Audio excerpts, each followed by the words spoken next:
우리를 주의 백성 삼아 주셔서 영원한 나라에 대한 소망으로 살아가게 하신 하나님께 감사드립니다. 우리에게 주신 이 복된 날도 하나님을 알아가는 하루가 되게 하여 주옵소서. 하나님의 말씀을 통해서 하나님을 알고 말씀을 따라 살아가면서 경험으로 하나님을 알아갈 수 있게 은혜 내리워 주옵소서.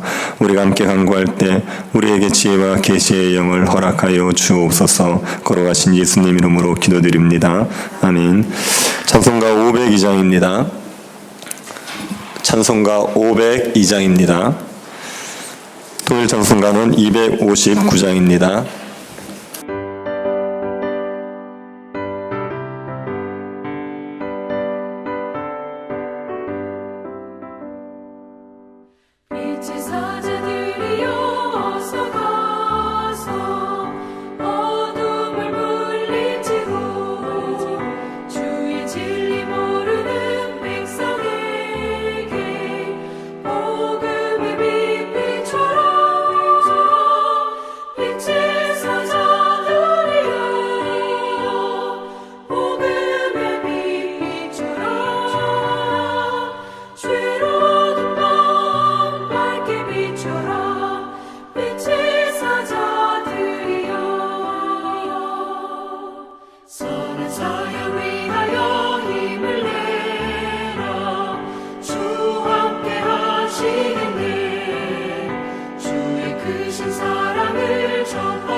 에베소서 2장 1절부터 10절 말씀입니다.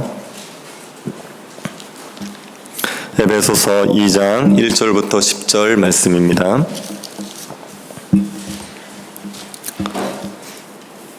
자, 이제 한 절씩 교도하도록 하겠습니다.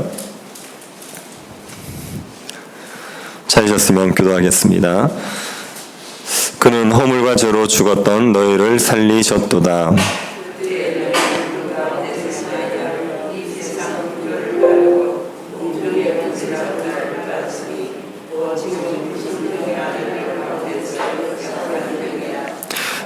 우리도 다 그 가운데서 우리 육체의 욕심을 따라 지내며 육체와 마음에 원하는 것을 하여 다른 이들과 같이 본질상 진노의 자녀이었더니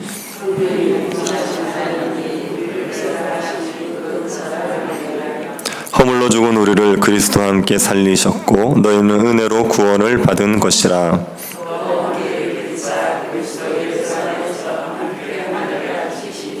이는 그리스도 예수 안에서 우리에게 자비하심으로써 그 은혜의 지극히 풍성함을 오는 여러 세대에 나타내려 하심이라.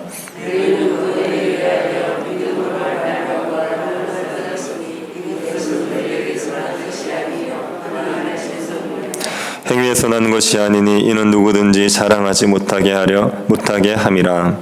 우리는 그가 만드신 바라 그리스도 예수 안에서 선한 일을 위하여 지으심을 받은 자니 이 일은 하나님이 전에 예비하사 우리로 그 가운데서 행하게 하려 하심이니라.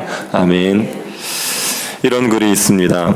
어제는 내가 영리해서 세상을 바꾸려 했지만 오늘은 나에게 지혜가 생겨서 나를 바꾸려 하네. 사람들은 세상을 바꾸고 싶어하는 마음이 있습니다. 하지만 세상은 우리 마음대로 변하지 않습니다. 그래서 세상을 바꾸는 게 참 어렵다고 말합니다. 그런데 세상을 바꾸는 것만큼이나 어려운 게 나를 바꾸는 것입니다.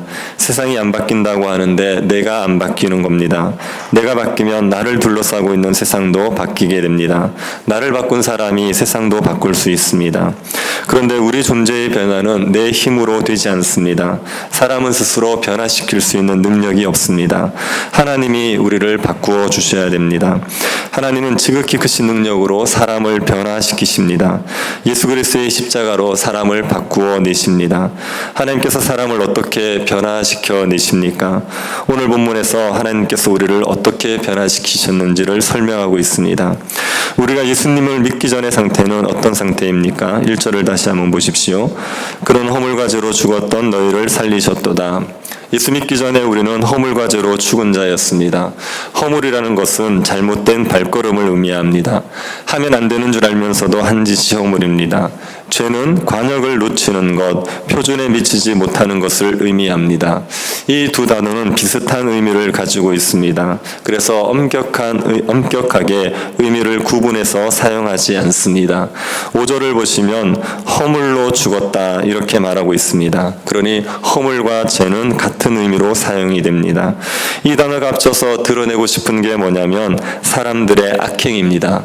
사람들의 악행을 총망라해서 말할 때 허물과 죄라고 말하는 겁니다. 성경에서 죄라고 하면 하지 말아야 할 것과 해야 할 것을 하지 않은 것을 모두 포함합니다. 우리는 죄라고 하면 하지 말아야 할 것을 하면 그걸 죄라고 생각하지요. 도둑질을 하지 말라고 했는데 도둑질을 하면 죄입니다. 거짓말을 하지 말라고 했는데 거짓말을 하면 죄입니다. 그런데 죄는 하지 말아야 할 것을 한 것뿐 아니라 해야 할 것을 안 한 것도 죄입니다. 자규의 죄도 있지만 부자규의 죄도 있습니다. 하나님께서 사람에게 요구하시는 것은 마음을 다하고 뜻을 다하여 주 너의 하나님을 사랑하라. 그리고 내 이웃을 내 몸처럼 사랑하라는 것입니다. 이렇게 살지 않은 게 죄입니다. 그래서 우리 모두 죄인입니다. 우리의 죄로 우리는 죽은 자였습니다. 이때 죽었다는 것은 영적으로 죽었다는 의미입니다. 영적인 죽음은 하나님과의 관계가 단절된 상태입니다. 아담과 하와는 범죄하고 에덴 동산에서 쫓겨났습니다. 에덴 동산에서 쫓겨난 것이 하나님과의 관계가 단절된 것이고 영적으로 죽은 것입니다. 영적으로 죽은 사람은 겉으로 봐서는 알 수가 없습니다. 육적으로는 다 살아있기 때문에 겉으로 봐서는 영적으로 죽었는지 살아있는지 구분이 안 됩니다. 그런데 영적으로 죽은 자들에게는 특징이 있습니다. 세 가지의 특징이 있습니다. 2장 2절부터 3절을 한번 보십시오. 그때 너희는 그 가운데서 행하여 이 세상 풍조를 따르고 공중의 권세 잡은 자를 따랐으니 곧 지금 불순종의 아들들 가운데서 역사하는 영이라. 전에 우리도 다 그 가운데서 우리 육체의 욕심을 따라 지내며 육체와 마음에 원하는 것을 하여 다른 일과 같이 본질상 진노의 자녀이었더니. 영적으로 죽은 자의 첫 번째 특징은 이 세상 풍조를 따른다는 겁니다. 이 세상 풍조라고 하는 것은 하나님을 대적하는 세상의 가치관입니다. 하나님은 없고 이 세상은 저절로 만들어졌고 천국도 지옥도 없고 사람이 세상의 중심이라는 생각, 그것이 세상의 가치관입니다. 세상 풍조는 세 가지로 요약이 됩니다. 자기 사랑, 쾌락 사랑, 돈 사랑입니다. 삶의 중심에 자기 자신, 쾌락, 돈이 있는 것이 세상 풍조입니다. 영적으로 죽은 자는 이 세상 풍조를 따라 살아갑니다. 또 영적으로 죽은 자는 공중 권세 잡은 자를 따릅니다. 공중 권세 잡은 자는 누굽니까? 불순종의 아들들 가운데 역사하는 영입니다. 불순종의 아들들 가운데 역사하는 영, 마귀입니다. 영적으로 죽인 자는 마귀를 따르는 겁니다. 마귀의 종이 되어 있습니다.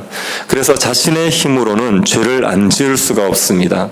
마귀의 종이 된 사람은 죄가 좋아서 짓습니다. 그런데 어쩔 수 없이 짓기도 합니다. 자발적으로 죄를 짓지만 강제성도 있습니다. 자기가 죄를 이길 수 없습니다. 마귀의 종이 되어서 끌려다니는 것이 영적으로 죽은 사람의 특징입니다. 영적으로 죽은 사람은 또 육체의 욕심을 따르지요. 타락한 본성을 따릅니다.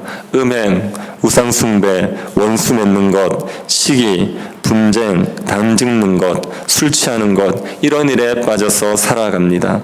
이런 육체의 욕심을 따르는 자가 영적으로 죽은 자입니다. 허물과 죄로 죽은 자는 세상 풍조를 따르고 공중권세 잡은 자를 따르고 육체의 욕심을 따릅니다. 이것을 줄여서 세상, 마귀, 육체를 따른다고 말합니다.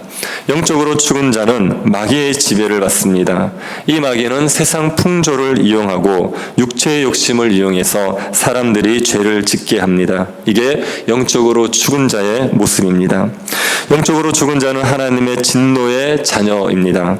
현재적으로 하나님의 진노 아래 있습니다. 죄에서 벗어나지 못하고 죄책감과 죄 형벌에 대한 두려움에 시달립니다. 정욕을 따라 살아가면 안 된다고 생각하지만 정욕을 거스를 수가 없습니다. 죄 가운데 살면서 평안과 기쁨을 누리지 못하고 고통받고 살아가는 것이 하나님의 현재적인 진노입니다. 그리고 죽음과 지옥이라는 미래적인 진노도 있습니다.